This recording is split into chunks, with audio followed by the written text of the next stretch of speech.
O plenário do Supremo Tribunal Federal, por maioria, decidiu que a lei municipal de São Paulo, que cria o feriado da Consciência Negra, é válida. A discussão chegou ao Supremo porque a Confederação Nacional dos Trabalhadores Metalúrgicos entrou com ação pedindo que fosse reconhecida a constitucionalidade de uma lei municipal de São Paulo de 2007, que instituiu o feriado no Dia Nacional da Consciência Negra, celebrado em 20 de novembro. A entidade afirma que o feriado foi instituído conforme previsão da Constituição Federal, segundo a qual a União, os estados e os municípios têm competência comum para zelar pelos valores culturais e históricos pátrios. Para ela, o elemento principal da instituição do feriado do Dia da Consciência Negra se relaciona à preservação da cultura e da história do país. A discussão, então, foi levada a plenário. No primeiro dia de julgamento, a relatora ministra Carmen Lúcia votou pela validade da lei municipal, por considerar que a questão ultrapassa a controvérsia sobre a competência municipal ou federal para a instituição de feriados ou a restrição da discussão à esfera trabalhista. Na sua avaliação, a questão deve ser observada pela perspectiva cultural, histórica e de ação afirmativa que permite a identificação de um povo. A condição de se instituir pelo poder público data comemorativa e feriado transfere, portanto, para fora de grupos étnicos as discussões a eles inerentes. Cria-se um espaço de reflexão que supera o regular segmento das atividades cotidianas, desperta a atenção de toda a sociedade para um assunto, resgata historicamente a história, não apenas aquela que se quis mostrar. O voto dela foi acompanhado pelos ministros Alexandre de Moraes, Edson Fachin, Luiz Fux e Dias Toffoli. Divergiram da relatora os ministros André Mendonça e Nunes Marques. Para eles, a instituição de feriados civis deve ser regulamentada por meio de lei federal, por afetar diretamente questões trabalhistas.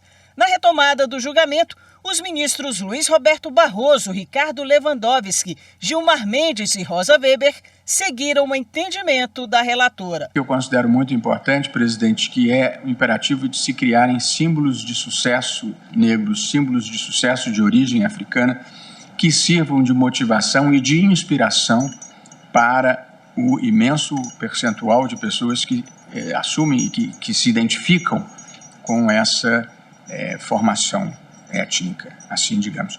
Sem mencionar que se cerca de 50% da população se considera preta ou parda, a ampliação de acesso e de possibilidades e de reconhecimento a essas pessoas tem o potencial de dobrar o PIB do país. O município agiu, como já foi dito aqui, integralmente dentro da sua competência constitucional ao estabelecer este feriado local, que é um feriado muito importante, que homenageia a consciência negra, é um momento de reflexão sobre o tema, está, portanto, dentro das competências do município, como eu disse, não desbordou dos lindes constitucionais, é o mesmo entendimento, senhor presidente, que se aplica aos feriados em comemoração aos santos padroeiros das cidades. Os feriados desempenham função simbólica importante no imaginário social, exaltando valores e convidando os cidadãos à reflexão sobre lutas sociais e marcos históricos. É o que ocorre, por exemplo, com os feriados nacionais de 1º de maio, Dia do Trabalho, 7 de setembro, Dia da Independência, 15 de novembro, Proclamação da República.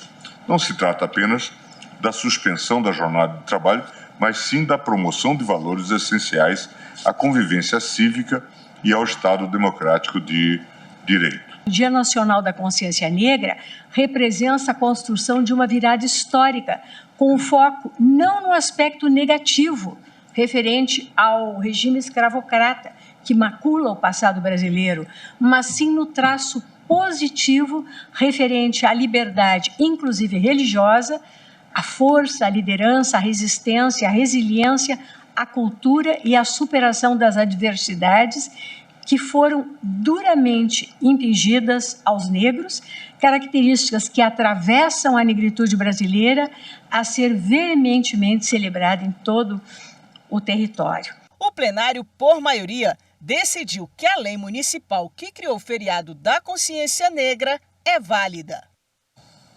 Essa sessão plenária terminou agora há pouco e os ministros ainda analisaram outros 2 casos. Vamos falar ao vivo com a repórter Marta Ferreira, que tem todas as informações sobre esses julgamentos. Boa noite, Marta. Boa noite, Cadu. Boa noite a todos. Na sequência da sessão, o plenário aprovou tese de julgamento que, em 2019, definiu a ordem de apresentação das alegações finais de réus, delatores e delatados. A tese definida foi a seguinte: havendo pedido expresso da defesa no momento processual adequado, os réus têm direito a apresentar suas alegações finais após a manifestação das defesas dos colaboradores, sob pena de nulidade. Na sequência da sessão, o plenário voltou a julgar um recurso extraordinário que trata da revisão da vida toda do INSS. O que é essa revisão para a vida toda? É uma ação judicial em que aposentados pedem que sejam levadas em considerações todas as contribuições feitas, inclusive antes de 1994, ano da criação do Plano Real. Esse julgamento havia sido iniciado no plenário virtual, já com maioria a favor dos aposentados. Mas o ministro Nunes Marques pediu destaque e o julgamento foi para o plenário físico, reiniciado hoje à tarde. Hoje à tarde houve as apresentações das partes e também do voto do ministro Nunes Marques, divergindo do relator, o ministro Marco Aurélio. Depois do voto do ministro Nunes Marques, o julgamento foi suspenso e será retomado amanhã à tarde. Cadu. Obrigado, Marta.